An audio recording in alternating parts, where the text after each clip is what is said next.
என்னுடைய வீட்டுக்கு என் பேர பிள்ளைங்களாம் வந்திருந்தாங்க. அம்மம்மா எதாவது ஸ்நாக்ஸ் பண்ணி கொடுங்க அப்படின்னு கேட்டாங்க. எனக்கு என்ன பண்ணுறதுன்னு தோணல. வீட்டில் பானிபூரி பொரிக்காமல் வாங்கி வச்சுருந்தேன். டக்குன்னு ஸ்டவ் பற்ற வச்சா எண்ணெயை ஊற்றி காய வச்சுட்டு பானிபூரியை ரெடி பண்ணிட்டேன்.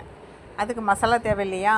உருளைக்கிழங்கு வேக வச்சு வெங்காயம் பொடிசாக கட் பண்ணி கொஞ்சம் கொத்தமல்லி, பச்சை மிளகா, தேவையான சால்ட்டு, கொஞ்சோண்டு மிளகாத்தூள் போட்டு உருளைக்கிழங்கு மசாலாவும் ரெடி பண்ணி வச்சிட்டேன். அதுக்கு பானி தண்ணி வேணும் இல்லையா? மிக்ஸி ஜார் எடுத்துக்கிட்டேன். கொஞ்சம் கொத்தமல்லி போட்டேன், புதினா போட்டேன், ஒரு பச்சை மிளகா, கொஞ்சம் சால்ட்டு, கொஞ்சம் லெமனும் புழிஞ்சு விட்டுக்கிட்டேன். பானி தண்ணி ரெடி பண்ணிட்டேங்க. பாருங்கள், பானிபூரிலாம் சுட்டு தட்டில் வச்சாச்சு, மசாலாவும் ரெடி பண்ணி வச்சாச்சு, பானி தண்ணியும் ரெடியாக இருக்குது. பிள்ளைங்களாம் கூப்பிட்டு தட்டில் எல்லாருக்கும் வச்சு ப்ளேட்டில் வச்சு கொடுத்துட்டேங்க. மசாலா வச்சு ஒரு பொரியாக இது பண்ணி ஸ்டஃப் பண்ணி எல்லாருக்கும் வச்சு கொடுத்தாங்க. குழந்தைங்களும் அழகாக எடுத்து சாப்பிட்டாங்க. அம்மா ரொம்ப நல்லா இருந்தது, டேஸ்ட்டாக இருந்தது சொன்னாங்க. பிள்ளைங்க கேட்டதோடனே நம்ம செஞ்சு கொடுமா, அது ஒரு சந்தோஷம் தானே. நீங்களும் உங்கள் பேர பசங்க இந்த மாதிரி பண்ணி கொடுப்பீங்களா? கமெண்டில் சொல்லுங்கள். இந்த வீடியோ உங்களுக்கு பிடிச்சிருந்தால் லைக் பண்ணுங்கள், ஷேர் பண்ணுங்கள். வாங்க சாப்பிட்லாம். பாய். அடுத்த வீடியோவில் பார்க்கலாம்.